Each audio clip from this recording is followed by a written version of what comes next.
Hey, I'm Farm Dad. So the battery in this Yukon was hooked up backwards.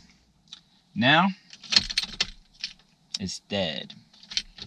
The procedure for fixing this is going to be the same for pretty much any General Motors truck. So that means anything from your Silverados and Silverados to your Tahoes and your Suburbans.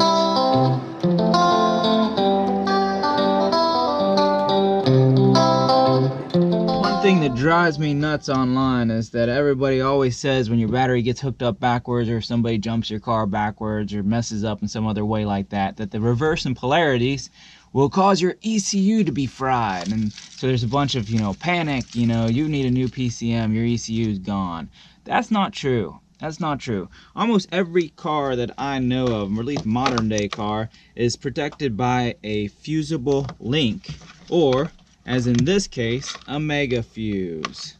And fusible links and mega fuses tend to be found kind of right on your positive side of your battery, that cable that will then go in toward your car. On this one, this is a mega fuse, and all these General Motors ones have it, and this is what I'm talking about right here. It's a 175 amp fuse. Now there's two ways to test a fuse. One way would be to check for continuity across it. So I've got my multimeter set to continuity. I don't know if you can see it, but it's that little symbol right there. And then I always put the beep on so that I can hear it beep when it senses continuity. But if you can't get a beep, it just means that there's zero resistance.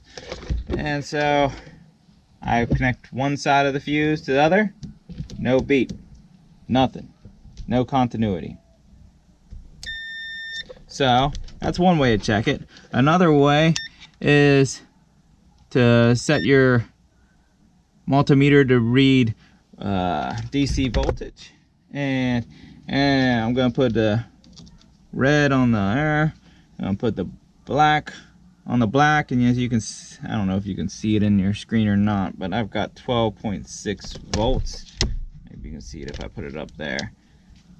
I'm reading 12.6 volts there. That's on the front side of the fuse. Now if I go to the back side of the fuse, nope, I'll lose my voltage. So that means that this fuse is bad. Let's go ahead and change it out real fast. Just a 15mm socket. We'll get the nuts off on both sides of it. Easy peasy.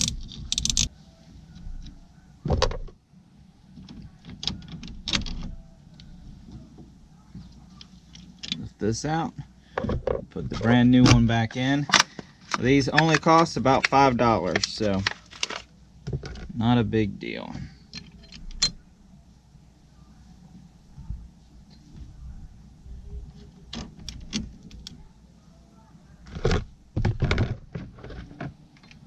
Not a bad idea to disconnect the negative battery cable before replacing this. Not the end of the world if you don't, though. I'm gonna cover this back up. She's alive. She's alive! Hey, I hope this video helped you, and I hope it saved you some time too. If it did, would you mind helping me and taking just a moment and clicking that subscribe button down there at the bottom?